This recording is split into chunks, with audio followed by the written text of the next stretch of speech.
Part 2। Kolkata पर सुबह की पहली रोशनी पड़ रही थी, लेकिन डॉक्टर अरविंद रॉय और रंजान के लिए रात की घटनाएं एक ठंडक छोड़ गई थी। पैरासाइट्स को निकालने की सफलता के बावजूद अरविंद बाबा निरंजन के भयानक शब्दों को भूल नहीं पा रहे थे।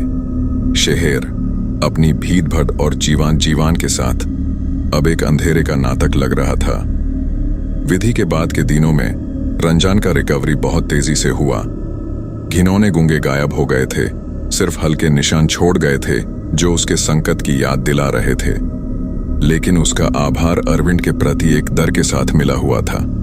उन्होंने कुछ ऐसी शक्तियों के साथ छेड़छाड़ की थी जिसे दोनों पूरी तरह समझ नहीं पाए थे, और अरविंद को जिम्मेदारी का बोझ भारी लग रहा था।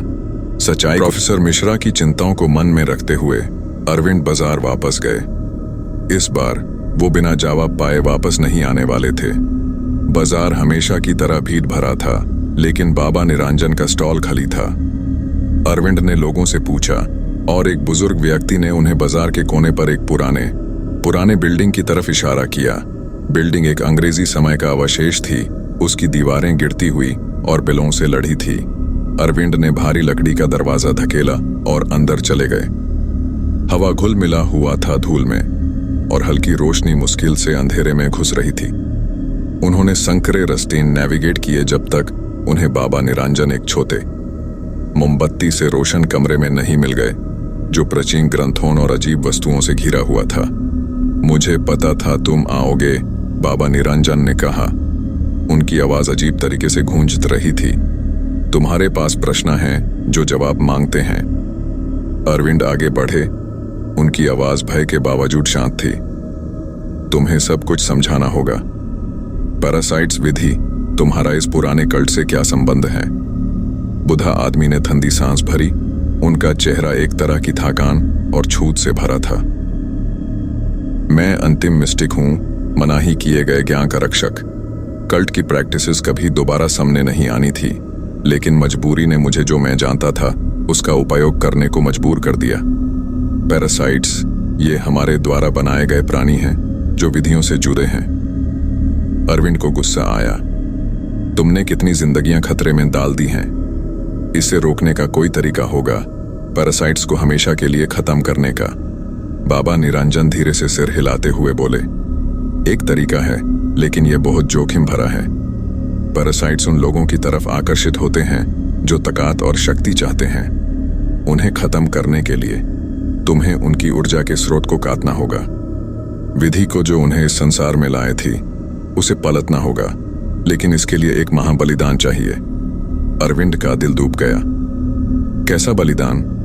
बुढ़ा आदमी की नजर चुभाने वाली थी। उस व्यक्ति का जीवन जिसने उन्हें बुलाया, मेरा और तुम्हें डॉक्टर रॉय विधि को अंजाम देना होगा। अरविंद पीछे हट गए। मैं ऐसा नहीं कर सकता, कोई और तरीका होगा। बाबा निरंजन ने सिर हिलाया। कोई और तरीका नहीं है। मेरा जीवन पैरासाइट्स से जुदा है। सिर्फ मेरा अंत करने से उनका संबंध तोड़ो होगा और प्राणी खत्म हो जाएंगे। एक डॉक्टर के रूप में अपने कर्तव्य और संकट को खत्म करने की जरूरत के बीच अरविंद को एक कठिन फैसला लेना पड़ा, लेकिन उसने समझा अपने मरीजों को बचाने के लिए उन्हें यह बलिदान देना ही होगा। उस रात अरविंद और बाबा निरंजन ने विधि का सामना किया। जब मिस्टिक ने अंतिम जाप शुरू किया, अरविंद ने उनके शब्द दोहराए, एक भारी मन और कंपती आवाज के साथ।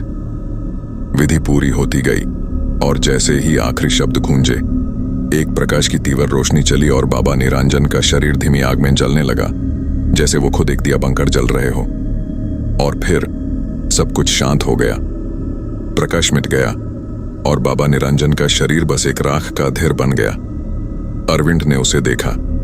उसके दिल में एक खलीपन और शांति थी।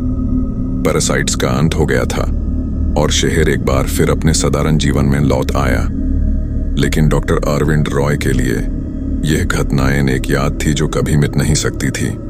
उन्होंने कोलकाता की तंग गलियों में चलते हुए सोचा, जब तक लोगों के मन में ताकत की भूख है, अंधकार कभी दूर नहीं होगा।